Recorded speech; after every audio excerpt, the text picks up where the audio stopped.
and welcome to the Total Soccer Show Copa America Centenario 2016 Group D preview. I'm Darryl Grove, I'm talking very fast, and I'm joined by a man who is modelling the American Outlaws Richmond, Virginia chapter t-shirt. It's Taylor Rockwell. Hello. Hello. Good. Hey, buddy. Thank you. I am. It's always a little weird to wear it, though, because I love this shirt so much, but it's a bright red shirt with the blue center, and it's got "In Y'all We Trust" on That's the back. the good part. Which is an amazing slogan. With the correct apostrophe. Except if you have no idea what the shirt is about, and I feel like there might be some people who might take it the wrong way, and it's like kind of looks Confederate flaggy colors, has the y'all on it. Yeah, I was riding on the bus today, and I feel like I got some looks. And I was like, no, soccer. It's cool. Don't worry about it. In Y'all We Trust is sort of like, even if you don't know it's about soccer, it's very inclusive. It's in everybody we trust, right? Am I interpreting y'all incorrectly? No, I don't think so. I think y'all is inclusive. That's how I tend to see it as a Southerner, yeah. Well, speaking of y'all, we are not talking USA today. We are talking about Copa America Centenario Group D. And in there you will find Argentina, Chile, Panama, and Bolivia. You did it. I did Nicely it. done. USA's opponent on Saturday, Bolivia. So we'll get to know them a little more before we see a lot of them Saturday evening. US game is, Saturday night, 8 o'clock Eastern on Fox Sports 1. You got it. So we are going to do, now standard, previews and predictions. We can give you a couple of specific predictions for each team about what's going to happen with them in this group. And we'll start with D1. That's what they were classified as. Argentina. Right. Here's your quick overview of Argentina, Taylor. I'm sure you've got notes too, but I want to tell you, they are the number one team in the world. I keep hearing people say it's Belgium. It's Argentina. Really? The FIFA rankings have Argentina as the number one team in the world as of May. And it actually makes sense, right? World Cup runner-up, you get a lot of FIFA points for that.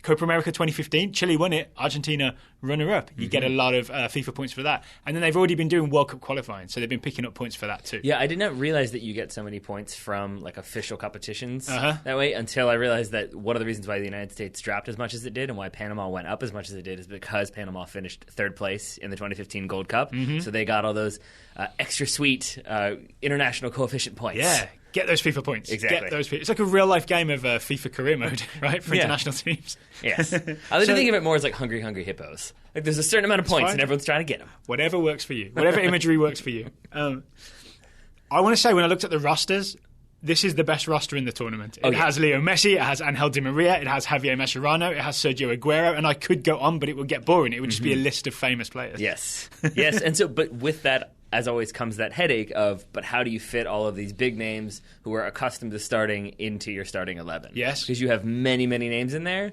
Could be a little bit difficult. That said, don't think it's going to be that difficult. I think Argentina are going to be just fine in this tournament. So for a long time, there's been the Messi problem, right? How do you sort of try and replicate Messi's Barcelona form with Argentina? And they tried him as like a number 10 in behind strikers. They tried him centrally and all this. I think Gerardo Martino, the current coach, I think he's kind of done it as best you can because Argentina play a kind of 4-3-3, not dissimilar to the 4-3-3 when Martino was Barcelona manager. It's kind of aggressive in terms of pressing. It's kind of pacey, and it has Messi on the right, where he plays for Barcelona. It usually has Di Maria on the left, and then either Aguero or Higuain as the central striker. Not identical to Barcelona, but it's a similar system. So I feel like if you're someone who loves watching Messi, because there are people who just watch soccer to watch Messi, right? Which, is perfectly acceptable because it's a fun thing to do. I think when you see him play for this Argentina, it's at least you'll see him in the same spot and doing some of the same things. Right. So you've got Messi in there. You've got Angel Di Maria, who I think will be one of those front three attackers. He'll be the left side. The big question mark for me is Martino tends to only want to go with one kind of out-and-out striker. Generally speaking, that's either going to be Sergio Aguero or Gonzalo Higuain. Fair.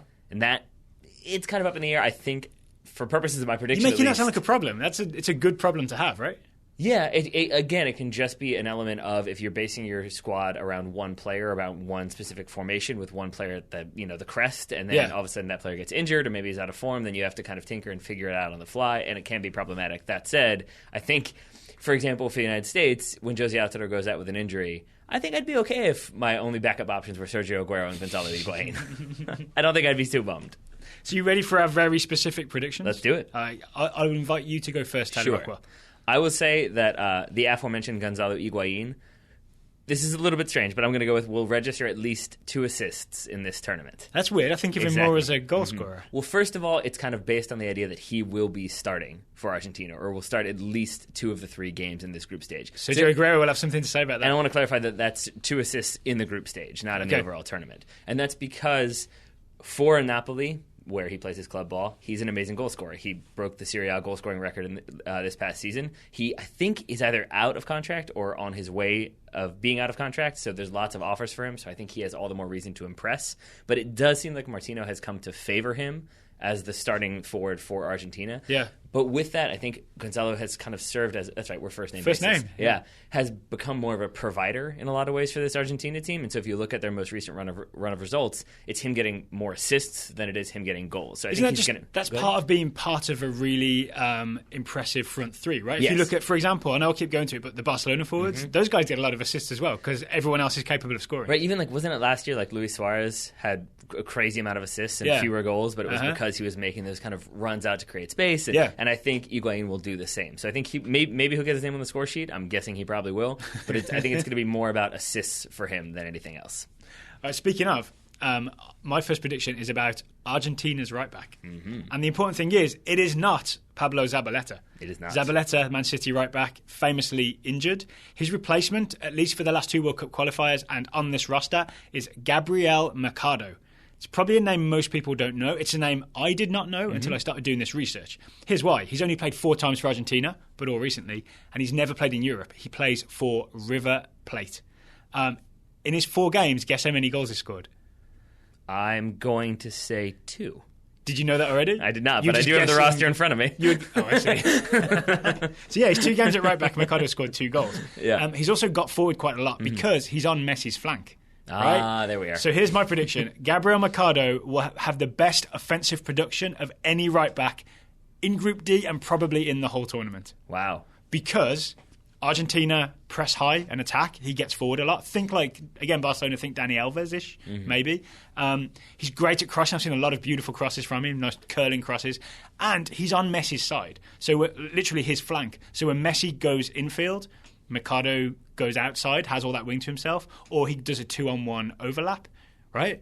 So this is why I think Mercado is going to be in attacking positions, linking up with Leo Messi. Because if you're Argentina, you push the ball to the right. Oh, do you? Yeah, because there's Leo Messi. So that was Gabriel Mercado. One more time, the prediction was? He will have the best offensive production of any right back in Group D and possibly the whole tournament. Offensive production being goals or assists. That seems like such a long prediction. It's a very good prediction, but it's like specific player in specific position doing a specific thing for this specific amount of games or not. And a bonus thing I want to talk about here is I think Argentina really have a good setup with their fullbacks because Mercado on the right and Marcos Rojo on the left, who I know you're not a huge fan of his Manchester United performances. I like Marcos Rojo. He's just a little errant with his passing and sometimes a little bit errant with his possessioning. But Possessioning. Let's try positioning. There we go. I like possessioning. I think it was a combination of I wasn't sure which thing I wanted to criticize him for. But in those 2 guys, in Mercado and Rojo, they're right back and left back. They have 2 guys who have also played centre back. Yeah. So it's 2 guys who really can defend and can also contribute going forward. Now, I'm curious. So you're saying the guys who can play centre back but are playing in these other positions, that's a good thing? Because when you usually... It means Argentina are very defensively solid. It means you have a back 4 of 4 guys who can defend. Okay. You know what I'm saying? So we'll take it that way, as opposed to they have 2 guys who are used to playing this. No, they can do a bit of both. Like, Mercado is mostly a right back, but can fill in at centre back. I see. Gotcha now. He can deputize, as it were. All right. Well, another guy who maybe might not be so familiar, at least not as familiar as, like, say, Leo Messi, is a man who we've seen play recently, who we've seen play very well recently. It's Ever Banega. Yeah, and I say Ever Banega will pick apart a defense. And that's not as specific as yours for sure. But if you get into it, you'll understand what I'm getting at. Yes, that too. It's because he is sort of an unheralded player, I would say, because he plays for Sevilla. They're not challenging for La Liga, but they are winning the Europa League. But they're not really doing big things in the Champions League. They're not challenging for Europa League. They're just taking it every year. Right, exactly. But not like doing big things in the Champions League. So maybe not quite as like sexy of a name. That said, I mean he's starting regularly for Argentina in that 4-3-3. And the biggest thing is that he really can pick apart a defense. He's really What does adept that at mean? finding spaces. So if you look at that Europa League final, yes, the way Liverpool are trying to play, they're trying to play high pressure. They're trying to basically not give you any time on the ball. So it leads to teams basically not being able to connect passes, not being able to find their ways through, inevitably kind of being forced out into the channels. But Banega is so calm on the ball and so good, has such good vision that he can pick out those spots. So when he's going up against teams like Panama and Bolivia and maybe Chile to some extent, who are going to be a little bit more stacked defensively, who are going to be deeper, it's going to require that kind of midfield maestro to maybe find that one little yard of space that he can play that ball into and find, say, Leo Messi or Angel Di Maria. So I don't think it'll be so much of an individual dribbly sort of thing. It will be Ever Banega picking out one pass or picking out one cross and finding somebody for a goal. And I want to talk about that midfield because that's where my next prediction goes. It's probably going to be Ever Banega, maybe Bigli, maybe Kranovita, part of the scouting network. I feel like he's the junior partner here. But the guy that will definitely be there is Javier Mascherano. Yep. And all those guys are guys who can go after you and win the ball back aggressively and then play the killer pass. Ever Banega may be the most complete of all of them. Maybe Mascherano. And the most Diego Costa looking of all of them. Yeah. He really does look like his long-lost cousin. Well, here's my prediction for Javier Mascherano. He will have a slide tackle that will make the first page of reddit.com/r/soccer. He's the master of the eye-catching slide tackle. See, but that could be for so many reasons, and that's why it's a great prediction. Because it could be like it's a rainy pitch, and he does a slide tackle, and he slides for 15 yards. Yeah. It could be an incredibly well-timed tackle. Yeah. Or, as has happened in the past, it could be a tackle that maybe leads to injury, and maybe that itself is a gif that people maybe don't want to see, but someone will think people want to see. Copa del Rey, didn't he have one that was highlight-worthy? Yeah. And not in a good way? Not in a good way. Right? But most often in a good way. I can't remember who the player was. There was a player talking about how you never really want a slide tackle, and then he took a second thought about it, unless you're Javier Mascherano, because his are so good. Now, does it count if he makes the front page of Reddit for a failed slide tackle? For example, if he concedes like a penalty or gets a red card for it. Okay. I chose my wording very carefully. Javier Mascherano, slide tackle, will make the first page of reddit.com/r/soccer. Just not necessarily a completed or successful slide tackle. You can fill in the rest yourself. Got it. So those are my two predictions for Argentina. You got any more? I do not. All right. Maybe you can have a bonus one? Sure, go ahead. Leo Messi free kick. Leo Messi will score from a free kick. There's so many different things we think about Leo Messi. His free kick taking ability isn't like the first front of mind thing. Argentina, all kinds of Argentina players are going to get fouled outside the box. Messi's going to have some opportunities to hit some of those curling free kicks into the top corner. I like that one. Mine, I have another one. It's not quite as a specific one, but it's going to be that Leo Messi will forever love the state of New Jersey. Why is that? Because I'm going to go ahead. I know we don't like to do this type of prediction, but I think Argentina wins the Copa America. I do think they win the Copa America. It's the final in New Jersey. And the final is in MetLife Stadium, which is in New Jersey. So I think Leo Messi will always have that fondness for the place where he won his first major international tournament. All due respect to the Olympics, but I know what you're saying. Yes. Yeah. So should we move on to the next team, which is Chile? Let's do it. So Chile, Copa America 2015 winners. Does that make them holders, or is the Centenario a different thing? I think it makes them holders. I think it makes them angry holders. Angry holders? Yeah, because I'd be bummed if it was like, all right, I got 2 years to what? We're doing it again? Okay. Not even a year? All right, awesome. It's like getting hired and then you get a performance review on your first day. Or it's like first 10 minutes. Like, I didn't really love the way you sat down to that desk for the first time, so, we need to improve that. You seem like you couldn't find the restroom. Just got here. Yeah. So, yeah, they are the reigning Copa America champions. They're also the kind of the darlings of that 2014 World Cup because of the Chilean the Dystopian Cyber Punks, I think we called them. We loved us some Chilean Cyber Punks. We did. But they're a little bit of a different squad in the sense that they are a very different team overall going into this tournament. Well, the big thing is that coach Jorge Sampaoli is gone, right? I think it was December or January 2015. January of 2016. There you go. He quit. Yep. In really sort of acrimonious fashion. That's the word, right? There's some disagreement with the chairman of the Chilean Soccer Federation. I believe they're not called the Soccer Federation, but and I think it was kind of over money. I know there's been some disputes about the Chilean players not getting their full bonus. Like the bonus was renegotiated for the 2018 World Cup, so there's been some sort of bad blood between the federation and this championship.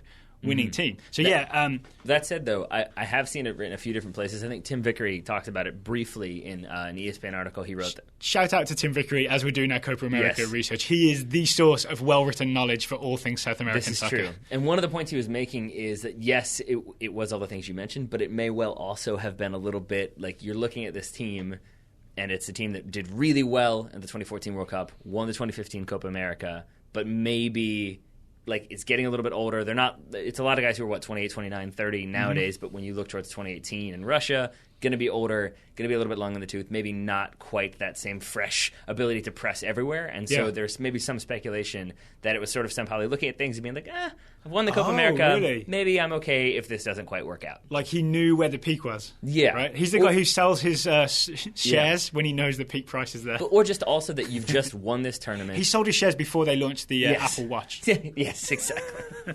but he's a guy who just won this tournament and is probably looking at this summer as maybe just sort of like, I don't know if I'm going to be able to get up for this. If we can't get up for this, given the way I want to play, then it's not going to be a good tournament. Maybe I'm okay if this doesn't work and I find greener pastures. And here's the big question. So Marcelo Bielsa took over Chile back in the day. He established this high press, really exciting style of soccer. Sampaoli took it on, tweaked it a bit, but it was basically the same sort of thing. It became Chile's style.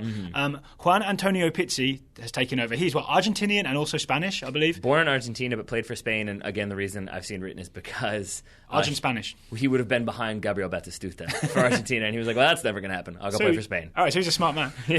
I don't know if he's going to carry on with that same style because he's only played 2 games. I'm not sure. He's played 2. It looks like he's not. It looks like he's shifting to the tactic he's preferred throughout his managerial career, which is a 4-2-3-1. Right, and that's what we've seen.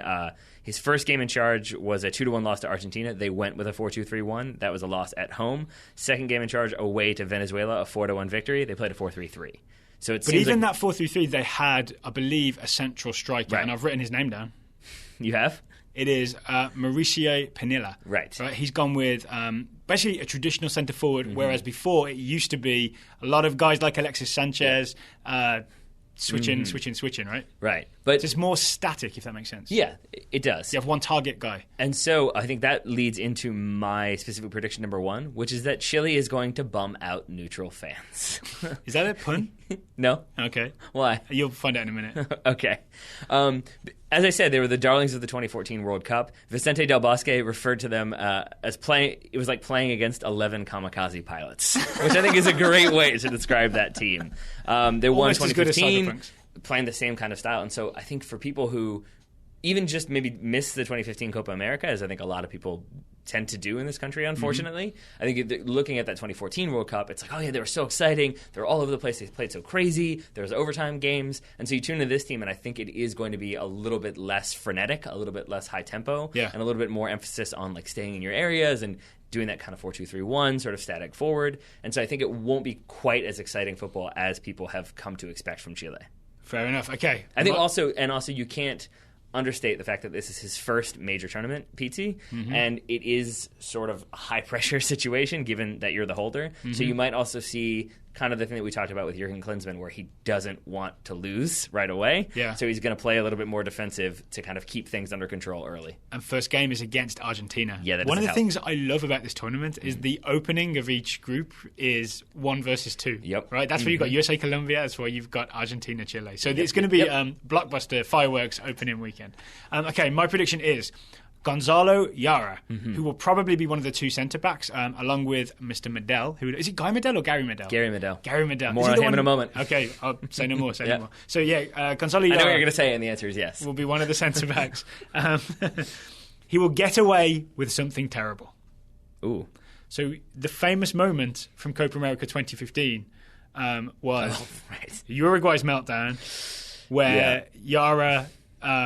I'm going to call it a facilitated meltdown. Yeah. I'm not sure what the correct, a polite way of saying this is, but he assaulted Edson Cavani, essentially, in a very sensitive area. He poked him. Yeah, there you go. And that's why I thought maybe we'll bum people out was a pun. But it's not. Okay, I think we've said enough. But he later got a 2-match ban based on video evidence. At the time, he got away with it. and Uruguay melted down, and Chile won that game. Yep. Right? So I had that in the back of my mind. I was watching Chile versus Venezuela, which is the most recent game. It may not be by the time you hear this, they have a friendly coming up, but this is the World Cup qualifier. There was a breakaway for Rondon, the Venezuelan forward. Yara basically he's the last man. He pulled him back, fouled him outside the area, only got a yellow card. And then Rondon, another Venezuelan player put the free kick over the bar. So he absolutely denied a goal-scoring opportunity, absolutely got away with it. So now I have in my head that Gonzalo Yara is the type of cynical professional defender who does the terrible things you need to do to win games and knows where the line is, knows how to push it far enough and get away with it. Kind of like Diego Costa did for so long with Chelsea. Oh, man. Yeah. All right. Gonzalo Yara will get away with something terrible. That's one of my favorite predictions that's happened in this entire preview series. So nicely done, my friend. Well, as you mentioned, Gary Medel will be playing for Chile. Will likely be starting at center back for Chile. And I have a prediction that we will see random materials attached to Gary Medel's body. What? So like barnacles? Yes, exactly. It's like a Pirates of the Caribbean movie. That's what happens. No, it's essentially that he's a very capable center back, as we know. He plays for Inter Milan, excels at making timely interceptions. But in that 2014 World Cup, we saw him kind of time and time again doing the heroic defending, the diving tackles, the sliding challenges, the throwing his body in the way of the shot. Yeah. And that had some ill effect, shall we say. So we kept seeing things where, like, you'd see the what are they called? Like the tension strips or whatever on the inside of his thigh and on the back of his calf and on the back of his neck. Yeah, he was being patched up as he went along. And there was like one game in particular where I'm pretty sure he like had to come off and have an ice bag like wrapped around his thigh for 2 minutes, and then he came back on and played with his thigh wrapped up. So I just think it's like, and again, that led to the idea of them as being like the dystopian cyber punks, because I think we thought at the time that Gary Medel might be part machine, because he just looked so patched together, but he refused to come out and refused to miss a game. So I think we'll see a similar thing in this tournament where he will be marshalling that defense and using every part of his body to do so, and thus requiring a fair amount of tape or other materials that will be visible on camera. All right, here's my next prediction. It's two guys we haven't mentioned yet, really. I think Arturo Vidal and Alexis Sanchez, there will be a goal that is all them. And I'm saying this in a passage precedent kind of way. There was a goal in a recent World Cup qualifier, I think also against Venezuela, where they literally played 1-2s with each other down the field.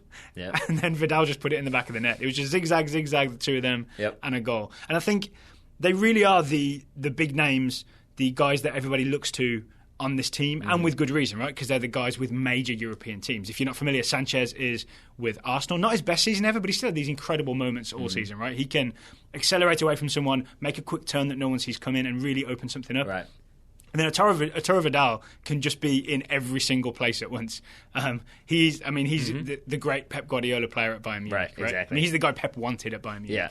So you think it'll just be a beautiful passing sequence, or maybe it will just be even like Vidal wins the ball, plays it to Sanchez, streaks down the line, shoots and scores. I feel like this may be all in my head, but I feel like they're very complementary to each other, right? Yeah. Vidal's like hardworking, but also very talented. Alexis Sanchez is so imaginative and can do all these like things that no one sees coming. That you put those two together, something happens. So there'll be a goal that is 100% them. There'll be no one else involved, except the opposition goalkeeper picking it out the back of the net. I like it a lot. My bonus prediction was going to be something about Arturo Vidal getting yellow cards, but that seemed too obvious. It's too easy, right? And so I'm not even going to say this prediction. I'm going to say it's a thing to look out for. That Chile-Panama game, goodness gracious, are you going to see some cards? Because if you go and look at their most recent results for both teams, it tends to be like 4 cards, 5 cards, 4 cards, 4 cards, 5 cards. Yeah. Like, I think you're going to see a lot of cards when those two teams meet. We're gonna see like a Blas Perez, Gary Medel showdown, for example.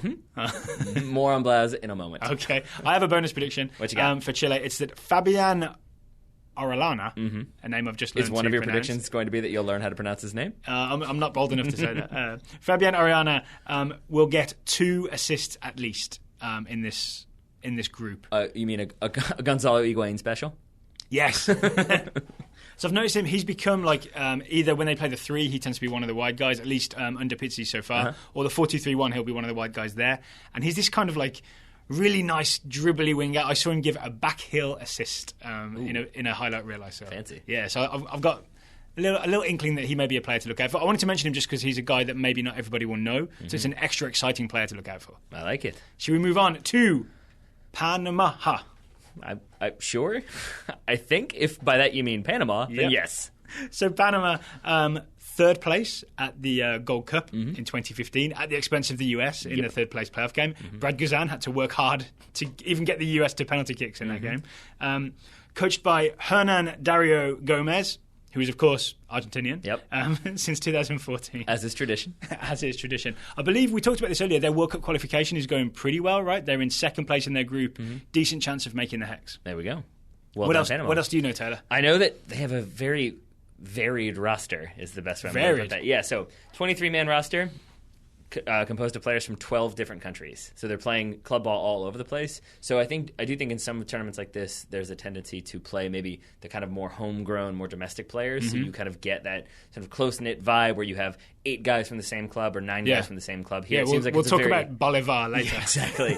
It seems like it's a much more varied approach for Panama, and I think that's because it's kind of a veteran team and they know what they're doing. Okay, so can I trouble you for your first specific prediction? Sure. My first specific prediction is that we will hear the phrase Panama just CONCACAF'd blank or blank just got CONCACAF'd. But it won't be Panama just got CONCACAF'd. No, it will, Panama just CONCACAF'd blank or blank just got CONCACAF'd by Panama would be the implication. Well, didn't Panama famously sort of get CONCACAF'd by Mexico? The assertions were. That's right. So but in this situation, if you're the more famous CONCACAF nation, I think you can do the CONCACAFing to a fellow CONCACAFee. Yes.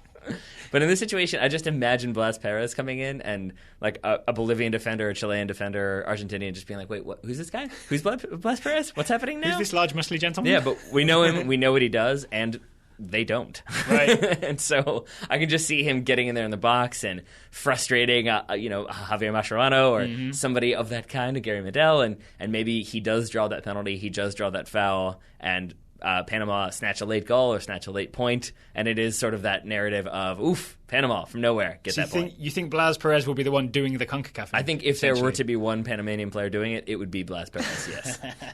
Did you see his overhead kick recently, by the way? I did. It was beautiful. Not too shabby. If he does that, he'll get some headlines in the tournament. This is very true. That said, I still am more inclined to remember the instances of like, oh, Blas Perez fell over.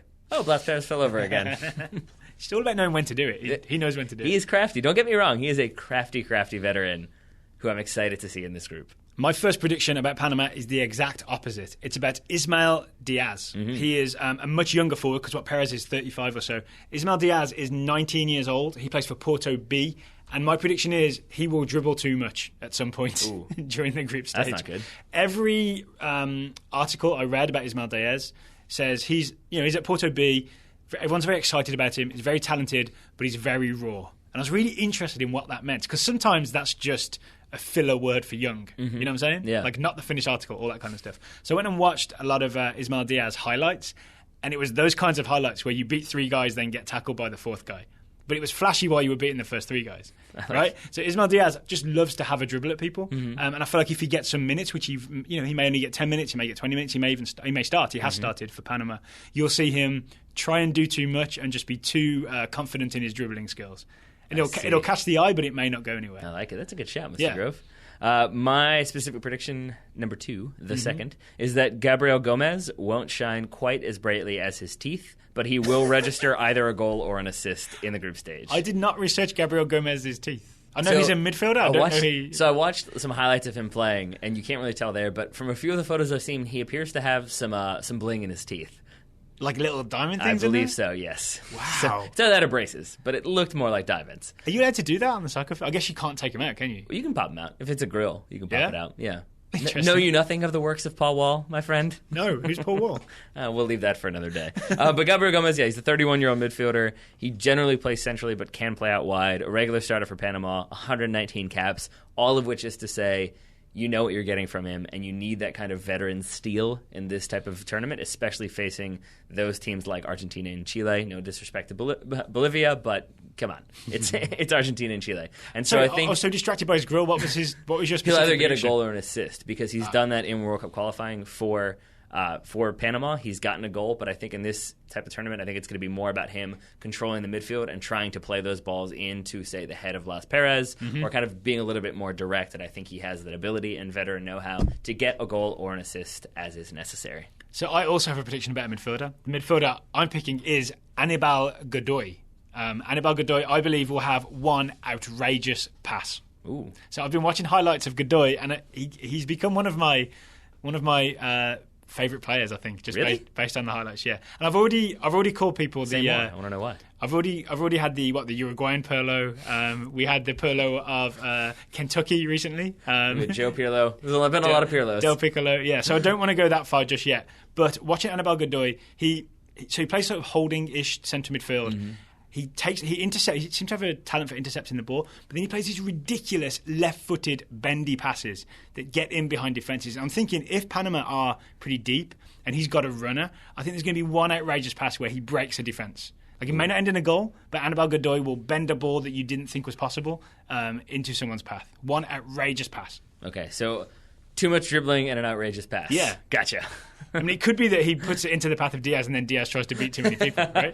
That would be a wonderful prediction moment. It really would. I'd take that. You're doubling up there. I like it. Anything else on Panama before we move on to Bolivia? No, not from me. All right. So Bolivia, second from bottom in CONMEBOL qualifying. 1 win, 5 losses, -6 goal difference, 3 points. Not ideal is what all that equals out to. Coached by Julio Cesar Baldivicio. I believe I pronounced that correctly. And so we talked about this either last show, and I asked you what sort of game they play, like what their style is, and you basically named 5 different formations that they played since Baldivicio took over in August 2015. Yep. All of which err on the side of defensive positioning. Yeah, they're all like big numbers first, smaller numbers towards the end. Yes, the first number is generally 5, sometimes 4. So it's either 5-4-1, 4-4-1-1, 5-3-2, 4-4-2, or 5-4-1. Yeah. So defensive. It's usually their formation is a countdown of sorts. Usually. Yes, it is, with the caveat that in those 5 games they've gotten 2 penalties, which seems to be a fair number, given that you're playing that defensively, to be taken by, is it Arce? Do you have a prediction about him, or do you have anything to say about Mr. Arce? I don't. I watched a lot of highlights of Juan Carlos Arce. He plays for Club Bolivar. He seems like he plays striker or winger. He seems really, really good in a poachery kind of way. Like seems to in the YouTube video. So he took all the chances that came his way. There you go. In the YouTube highlight video of his goals. Well, then he must be the best player ever. YouTube wouldn't lie.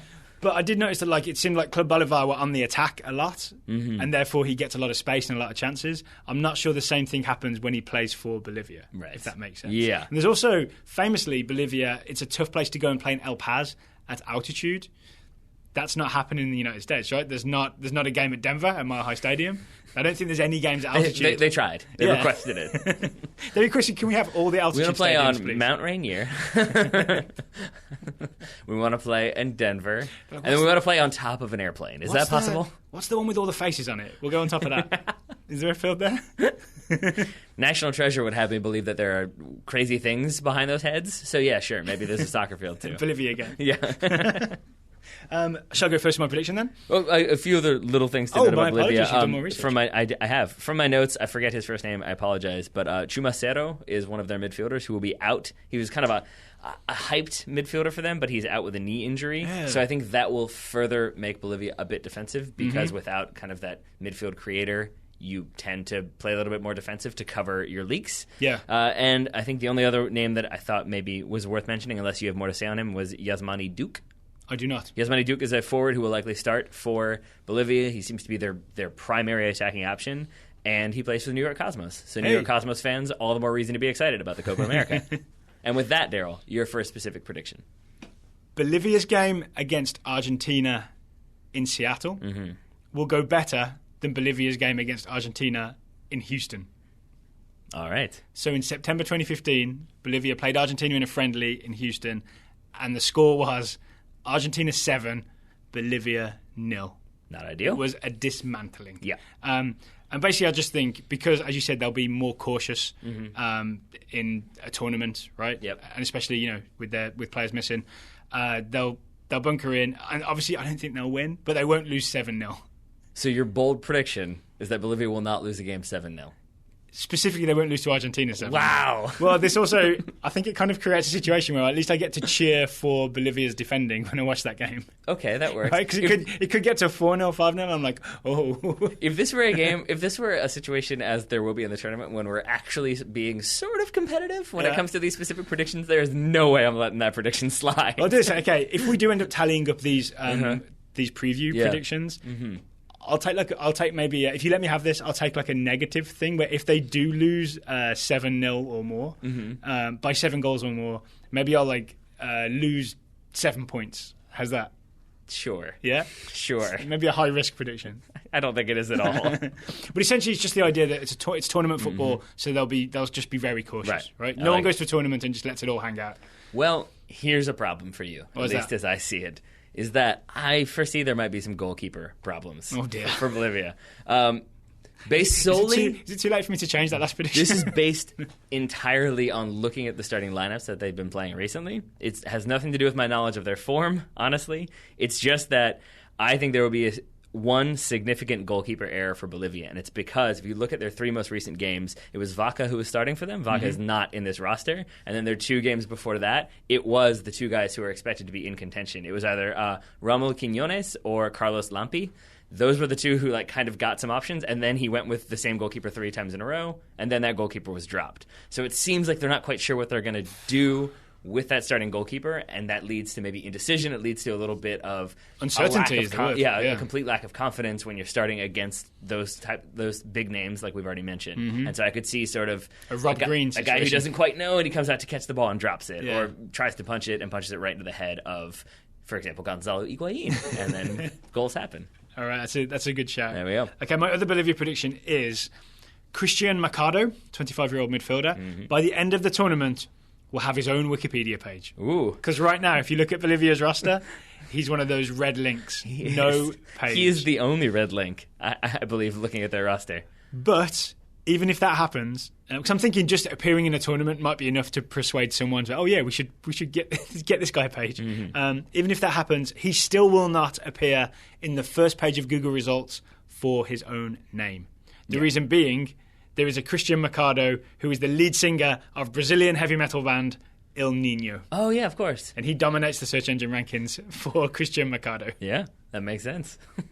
Unless, if he scores an incredible goal somehow, Christian Mercado, then he could knock the El Nino lead singer off the front page, at least for a couple of days. I like it. All right. Well, do you like it? I feel like you don't. Yeah, red names. We'll see what happens. Speaking of unheralded names, I've got one for you. It's Bruno Miranda, who has never played for Bolivia before. He has 0 caps, 0 goals. He is 18 years old. He plays for Universidad de Chile.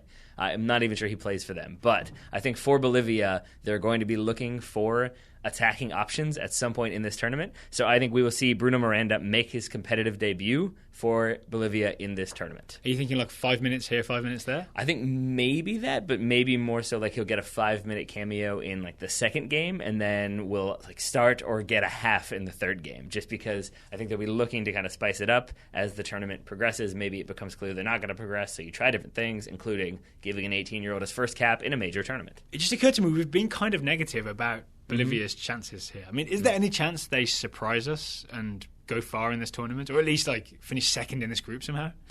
I mean, anything is possible. I think Argentina... That's the polite way of saying no, right? Well, I think Argentina will walk through this group. I think Chile are going to have problems more than people expect. I think the team that, if anyone was going to challenge them for that second place spot, it's going to be Panama. But defense wins championships is the old cliched trademark. And you never know if you've got a team that's just really, really compact, and you can't overstate the fact that it's going to be in the summer in the United States, and it's a hot tournament, and it's going to be a difficult tournament. And you really, if you're a defensive team that's sitting back and not exerting much energy, and you hit on the break once and you get that goal, that's all you need. I'll be honest, the fact that they haven't even settled on a formation, I mean, you can say this about the United States, but the fact that the new coach hasn't settled on a formation gives me cause for concern that they'll be anything like defensively sort of synchronized and organized and hard to break down. You know what I'm saying? I like that you said you could say that about the U.S. as though it isn't causing you stress. Well, yeah, you were with me Wednesday night, right? I sure in the first half. It was real fun. If you're listening to the show, you haven't heard our USA-Ecuador review. That was the previous show in our iTunes feed. Okay, before we move on to the second part of today's show, which is the Wikipedia game with listener Mark Bujarski. And we've already played it. We've pre-recorded it. Very excited to play it for you. We have a quick message for you from Matt Nelson of Howler Radio. Over to you, Matt. This is Howler Radio, the podcast. And I'm your host, Matthew Nelson. Howler Radio isn't your average soccer podcast. We don't talk about last weekend's games, we're not interested in tactics, and we don't care how many goals Messi scored or how many abs Ronaldo now has. So what do? Well, we tell stories.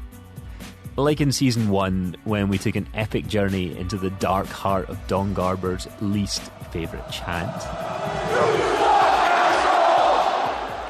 I went to Estadio Azteca to find out what it's like to be an away fan when you're there to support the US. I was just given an offer to step outside. The guy wants to kill me. I told him 1-0. In Season 2, we take you inside the murky world of corruption in football and find out what happens when you mess with the wrong people. Two guys in a motorcycle, they actually jumped into me and they put a gun in my head and told me they were going to blow my head off. And they kept on saying that for 700 times. And I ask Zlatan Ibrahimovic the questions that really matter. If you were to choose like an animal that represents like the spirit of Zlatan, what would you choose? I would be a mix from a lion and a hawk. Why? Explain that choice. Because I'm strong as Hulk and I'm angry as a lion when he gets angry. And there's more. We talk to Danish goalkeeper Jimmy Nielsen about the addiction that nearly destroyed his life and take you to the trippy wedding of football's ultimate bad boy, Reading legend Robin Friday. And it was a hot summer's day, so we were all, it was all outside. They were continuously making a large bowl of punch and everybody was drinking that for a toast and things. But unbeknown to me, that they've been putting LSD in it, spiking it with LSD. So all my elderly aunts and uncles were like tripping without realising it. All of these shows and our back catalogue will be available through our iTunes feed. Just search for Howler Radio. You can also find us anywhere else you go in the known universe to listen to podcasts.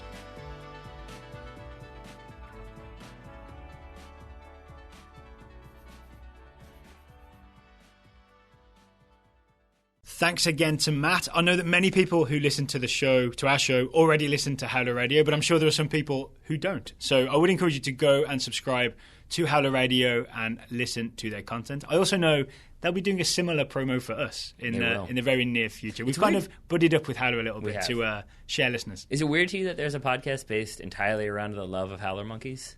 You wouldn't expect that to be the case, but here we are. I don't think you've listened to it, have you? I have indeed.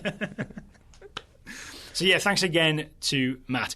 Up next, we have an episode of the Wikipedia game. It's going to be Taylor hosting, it's going to be me playing, and I'm playing against Mark Bujarski. So Mark is a subscriber, part of the Total Soccer Show Scouting Network, and there is a certain level at which you can subscribe, which sort of means we invite you onto the show to play the Wikipedia game. It feels weird to say that number out in the open, so we're just going to say there's a certain level. Yeah. And leave it at that. You can find it if you go to totalsoccershow.com/subscribe. Okay, here we are. Wikipedia game with Mark Bujarski. We are joined on the line by Mr. Mark Bujarski. Mark, welcome to the show. Hey guys, how are you? We are very good, thank you. I'm a little nervous. Taylor's looking confident because you're here to play the Wikipedia game. Mark is long-time-ish listener, I think, subscriber, for which we're very grateful. And so Mark is here to play the Wikipedia game against us. First question, Mark, where are you? Where are you talking to us from? I am in Joplin, Missouri. All right. Is that near to Kansas City? Yeah, we're about 2.5 hours south. Is that close enough to go to the Bolivia game? It probably would be, but I'm a broke college kid, so I don't know if I can afford those tickets. This is the weirdest It's a Small World example I think there is. But when my wife and I were living in Iraq, one of our best friends that we met there was from Joplin, Missouri. This is very strange. Yeah. My mind is kind of blown right now. Yeah, I think you emailed me about that a few months ago. Yeah. And I don't know the guy personally, but he does go to one of the bigger churches down here that I'm involved with. Oh, that's awesome. So I at least know of him. Nice. Are you also promoting sustainable soybean growth, or is that not something you're into right now? Yeah, that's just like my minor, That's awesome. Mark, the other thing I know about you from our email exchanges is that you are a Spurs fan. So will you be joining me this summer in cheering on Harry Kane and Dele Alli as England win the European Championships? Yes, I'm a little torn because I have a very big place in my heart for one Gareth Bale, who will be representing Wales in that group, and so there'll be some difficulty in choosing who I'm rooting for when that game comes around. I'm okay with Gareth Bale scoring if Ali and Kane also both score. Agreed. That would work out for that. Now, what if Bale scores 3? But Kane and Ali both score. They need to score 2. Okay, cool. I gotcha. Or maybe Jamie Vardy can chip in. Just as long as they come 1-2 out of that group, I'm all right. Yeah. Daryl, will you agree with that? Are you okay with Wales progressing? Yeah, 1-2 in alphabetical order. It's fine. It's fine with me. So Wales and then the United Kingdom / England? No. I think it would still be in alphabetical order. Yeah. See, this is why math and the alphabet are too much for me, apparently. All right, so Mark, you are here to play the Wikipedia game. Do you need a refresher on the rules? I feel like maybe some other listeners may as well. Probably. Sorry, yeah, I cornered you into a yes there, but yeah. Right, so the way this works is it's a soccer trivia showdown. That's what listener Marlon Frisbee termed it. Taylor is going to host. He has mystery players' Wikipedia pages in front of him. I cannot see them, obviously. And then Taylor's going to give us clues from the player's Wikipedia page. Then he's going to tell us how many teams that player has played for, and then we're going to bid against each other on how many teams we need to know to name that player. So after the clues, I'll say I can name him in 5 teams, and then you either have to say to me, do it, name him, or you got to bid lower, I can name him in 4 teams. And we go down and down and down until someone breaks and says name him. If we get to 0 or below, you can say I can name him in -2 or -3, which means then you or I will have to then name the player and you name the teams. Sound good? Okay. Sounds good. All right. Over to Taylor. So I wanted to do maybe some sort of scouting network influence because Mark is the veteran of the TSS scouting network. However, the problem with that is that all the players in the network have at most 2 or 3 teams, so it doesn't quite work. So instead, we're going to go a little more topical. We're going to go... If there's a player with many teams in the scouting network, that's a red flag. Indeed. Yeah. Unless it's continuous growth really fast, maybe. So we're just going to go topical. We're going to go Copa America winners and Copa America losers. Since Copa America loser. So it's a player who has not won the Copa America. But has competed in the Copa America. I'll give you that much. I'm not that mean as to do a player that's never played in it before. Understood. Mm-hmm. So, Mark, would you prefer winners or losers? I think I'll take winners. Okay. This gentleman has 8 clubs, no repeats. He won the 2011 Copa America and is also a loser because he finished 4th in the 2007 iteration. He has made 112 appearances for his national team, scoring 36 goals. It's a decent return. For his work at the 2002 World Cup, he won the Golden Ball and was joint top scorer in that tournament. I believe that's the one that he maybe lost on a coin flip or to assists, but he was not the Golden Boot winner. Despite an ongoing 18-year career, he hasn't won much silverware. He won the Premier League in 2003 and the Europa League in 2010. That's with different teams, obviously. He also won back-to-back Pichichi trophies. That's for the top scorer in La Liga, and he did that with 2 different teams. So he won it once with one team, once with another. I have a question. Yes. So I feel like I've got a good idea. Mm-hmm. You said he won the Golden Ball but missed out on top scorer at the 2002 World Cup. Mm-hmm. Are you sure it was 2002? No, I think it was 2010. Thank you for that. Yeah, it's 2010 World Cup. And that was... Thank you for that, because I was going to say I think he lost out to Thomas Muller because of a coin flip or because of assists. I feel like I've shown my hand here. You might have, yes. Early. So, yes, 2010 World Cup, not 2002 World Cup. So, Mark, we'll start with you. 8 clubs, no repeats. How many clubs do you need to know? I'm going to say 5. Daryl Grove? All right. I'm going to start gently. So I think I know who it is, but I'm going to go down to 3 clubs. Mm-hmm. Mark? I want to hear him do it. All right, so you're going to say name that player? Yeah. All right. Daryl Grove, your 3 clubs are Independiente, Manchester United, and Villarreal. It can only be Diego Forlan. That is correct. Yes. It is Diego Forlan. Then he played for a lot of other teams. He kept jumping around a little bit. Where'd he go? He went from Villarreal to Atletico Madrid, Inter Milan, Internacional, Carrizo, Osaka, and now he is at Peñarol in Uruguay. I thought he was retired. Nope, still playing. All right. Retired from international duty after winning the Copa America. I think he retired in 2013. Okay. There you go. So, Daryl Grove is on the board. Mark, we'll go back to you. So do you want winners or losers? We'll go with losers this time. Okay. I'll give you both a hint here. Think Argentina. Okay. All right. This gentleman has 7 clubs, one of them twice. He failed to win the 2011 Copa America, which his country was hosting. But he has made 40 appearances for his national team, scoring 13 goals. He will not be playing this summer for his national team, however. He's won titles in Italy, England, Brazil, and Argentina, not in that order. And he scored a penalty in a Champions League final.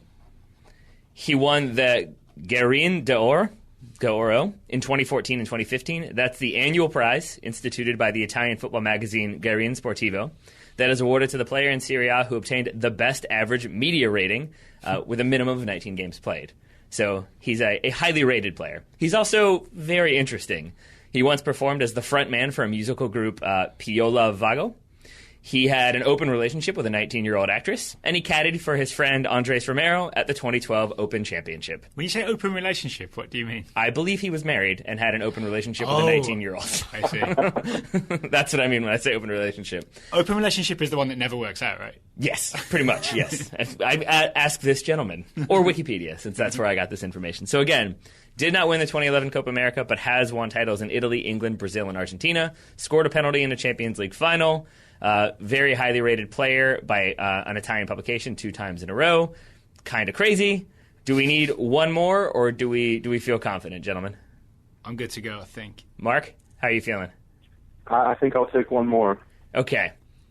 This guy has been described as quick, tenacious, powerful, hardworking, dynamic, and versatile, but he's also probably been described as temperamental and not a good listener by Roberto Mancini. So, 7 clubs, 1 twice. Mark, we will start with you again. And we're playing to 3, by the way, just to clarify. First to 3? Yes, sir. Okay. Let's do 3 clubs. All right, 3 clubs, says Mark. Daryl Grove, what says you? 2 clubs. 2 clubs, says Daryl Grove. Mark? I'm going to have him name that player. All right, Taylor, give me those 2 clubs. Boca Juniors and Corinthians. It's Carlos Tevez? It is. Because after that was that controversial move to West Ham. Yep, Yes? West Ham, then Man United, then Man City, then Juventus, then Boca Juniors. And of course, I'm referring to when he refused to sub on against Bayern Munich for Manchester City as a reason why Roberto Mancini might not be a big fan. Do you know what did it to me? For me, is the lone, even though he seems to be kind of a famous player and had won titles and scored in the Champions League, the low number of caps, but decent number of goals. Yeah, that suggested Carlos Tevez to me. That's his style. Right? He's always like in and out of the. Yep. Like I think he was on the preliminary roster for 2016 Copa America, but then not on the final roster. There you go. And that seems to be his whole thing. His whole thing. You know what I mean? Yep. All right, Mark. So 2-0 down. Got to get a point here. The most dangerous league. So you want to go winners or losers? All right, we'll go back with winners. Okay. This man has 8 clubs. One of them 3 times. So for those who are unfamiliar, if you know what club it is, you can say that club 3 times, and that will count. He won the Copa America in 2007 and also picked up both the Golden Shoe and the Golden Ball in that tournament. He's also won the Confederations Cup in 2005 and 2009, but no World Cup wins for him.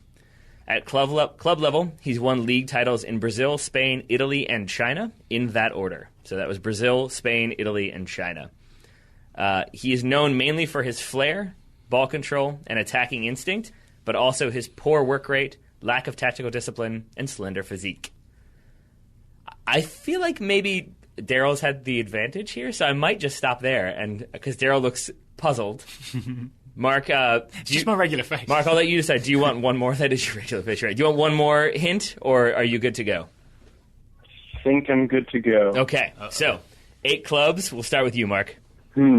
I'll go 2. Daryl Grove? I can't tell if Mark's bluffing or if he really is good to go. I don't think one club's going to help me. So I'm going to say name that player on 2. All right. So you've got Santos and Real Madrid. Yeah, so I'm going to give Mark some time because the hint I was going to give you is that he has not played for Barcelona, because I think that player description makes you think Ronaldinho, but there's another Why are we giving extra gentleman. hints? Because not many people have gone Real Madrid, Barcelona. I can think of a few off the top of my head, none fitting this description. All right. So, Mark, once again, won the 2007 Copa America, also won the Golden Shoe and Golden Ball, won league titles in Brazil, Spain, Italy, and China. Played for Santos and Real Madrid. Who do you think this player might be? Is it Robinho? It is Robinho. Nicely done, Mark. Your other hint was going to be he famously thought he was going to move to one club in England. Instead, he was signed by another. But at his introductory press conference, he stated, "On the last day, Chelsea made a great proposal, and I accepted." He, of course, never signed for Chelsea. He was signing for Manchester City, and then later said that he thought he was actually signing for Manchester United. Is he colourblind? So he's 1 for 3. So Mark gets a point. Mark is on the board. Daryl Grove, we go back to you. So since you did not get that point, would you like winners or losers? Let's go with winners. All right, this is your final Copa America winner. 8 clubs, one of them twice. And we're going to the way back machine because he won. This is not that way back, but for purposes of this game, it is. He won the 1991 and 1993 Copa Americas. He won the first one at the tender age of 21. In total, he made 106 appearances for his national team, scoring 11 goals, and played in the 1994, 1998, and 2002 World Cups. He's won. Here's one you might want to pay attention to. He has won La Liga twice, but only once as a player. He's also won the UEFA Cup, Serie A, and Copa del Rey as a player. Despite his young age, he has managed 7 clubs. Those are your hints. What? So, won the 91 and 93 Copa Americas, made 106 appearances for his national team, scoring 11 goals, played in 3 World Cups. He's won La Liga twice, but only once as a player, and he has managed 7 clubs. Mark, we will start with... Oh, no, Daryl, we start with you. Excuse me. So, 8 clubs, one of them twice. And we're only doing the clubs he's played for, not coached. Got it. I'm going to have to start with 8. Okay. Mark, we go to you. I'm encouraged by that sigh, I'll tell you that. Let's see here. 7. 7. Back to Daryl.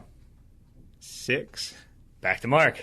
So we've gone 7. I'll say 6. All right. Daryl Grove. Let's accelerate things to 4. Okay. Daryl Grove says 4. So we've gone 8, 7, 6, 4. Mark, how say you? Come on here and name the player. All right. Daryl Grove. Okay, you get 4 clubs. Okay. Vélez Sarsfield, Pisa. Excuse me? Yeah, Pisa. Sevilla. Like Italian pizza? I cannot confirm or deny anything you're saying. I'm just going to assume it's Leaning Tower. Sevilla and Atletico Madrid. Vélez Sarsfield, Pisa, Sevilla, and Atletico Madrid. 8 clubs, 91 and 93 Copa Americas. Any ideas? It's not Diego Simeone, is it? It is Diego Simeone. Your final hint was going to be he played in the 94, 98, and 2002 World Cups, and there was quite a bit of controversy in one of those World Cups. He was involved in that David Beckham kick-out incident. So it is Diego Simeone. Well done, Daryl Grove. I was thinking he played in the 98 World Cup because of that. Yep. Mm-hmm. Yeah, and it's crazy that he has managed 7 clubs. But that's what he's done. But he's been at one of them for quite some time.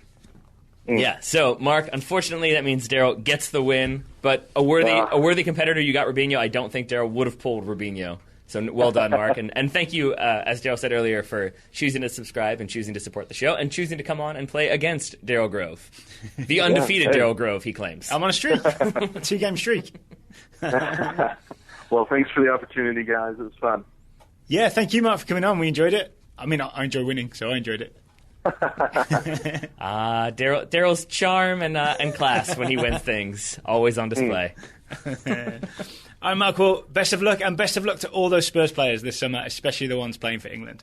We'll hope so. Thank you. All right, Mark, have a great day. Thanks so much. Yes, too. So thank you to Mark. Unfortunately, it didn't go his way because Daryl is, as we all know, the Wikipedia juggernaut. Congratulations, Mr. Grove. How do you feel? 2-game winning streak. Yeah, exactly. It's enough to get out of the group, right? If you get a 2-game winning streak in Copa America group stage, you're on your way. This is true. We're going to have to bring in some sort of kryptonite for you. I'm not sure. Would it be Peyton? Would it be former co-host Peyton? Mate, I mean, open invitation to Peyton. He's always welcome to come in and try and play against me. I think if Payne's on the show and I go like 1980s Italian midfielders, are you in trouble? I feel like you're in trouble with that. No, I one. do okay, I think. And then that's his, and then what former co-host Albert's is the 90 World Cup. Yeah. Any player from the 90 World Cup, Albert's probably going to get you beat there. Yeah, we went head-to-head on the England 1990 World Cup squad once, I think, and he beat me. Really? Yeah. Ooh, yeah. Oh boy. My actual kryptonite is live. Remember we did the live show? And we played on stage, and I think I lost every game, every game. I think you won one by somebody else failing to name it. Yeah, hey, that still counts. Yeah, it's true. That's true. Yeah, and it is the funny thing about the Wikipedia game when you're playing it that like it sounds so obvious when you're listening to it. Oh yeah. But it really like you just get so caught up on tiny little pieces of information, and then you totally neglect other pieces of information, which is how you end up saying like a Norway. I think I said Toriandre Flo instead of like maybe Emmanuel Adebayor once, which is about as different as you could get. I get those guys confused all the time. Yeah, right? Who doesn't? Who doesn't? One more thing, you mentioned that our listeners can go to TotalSoccerShow.com/subscribe. Right. You can also go to TotalSoccerShow.com/survey. We still have our survey up. We're trying to get demographic information as most up-to-date demographic information as we can. Yeah. So TotalSoccerShow.com/survey. We'll have to close that pretty soon. We will. So, yeah, if you haven't done that, please do so. We'll probably close it within the next 24 to 48 hours. Sounds likely. All right. So, Taylor Rockwell, thank you for taking the time to talk Copa America with me today. And thanks to Matt Bujarski for joining us. I agree with all of those things you said. Listeners, thank you for listening. We hope you are fully previewed for Copa America. Up next will be a Champions League final review, a USA versus Bolivia review. I'd forgotten what we were doing with the Bolivia preview. The USA will be playing them. Oh, we're going to look terrible if Bolivia beat us on Saturday. You are adorable. You know, you began this show by saying the USA is playing Bolivia. Then you forgot, and then you remembered. Hey, we've done enough shows. You know I say things and then forget I said them, right? So yeah, that game is Saturday night, 8 o'clock Eastern, Fox Sports 1. We'll have a review of that, I think, on Sunday. Correct. Sound good? And then after that, it's all about the countdown to USA versus Colombia to open Copa America June 3rd. We'll also have a European Championships preview. I was going to say it's all about the other tournament that we have to preview. We'll have previews and predictions for each group of Euro 2016. I'm very excited to research those and bring them to our listeners. I like it. So thank you for downloading. Thank you for listening. Thank you for sticking around. We will talk to you again this weekend.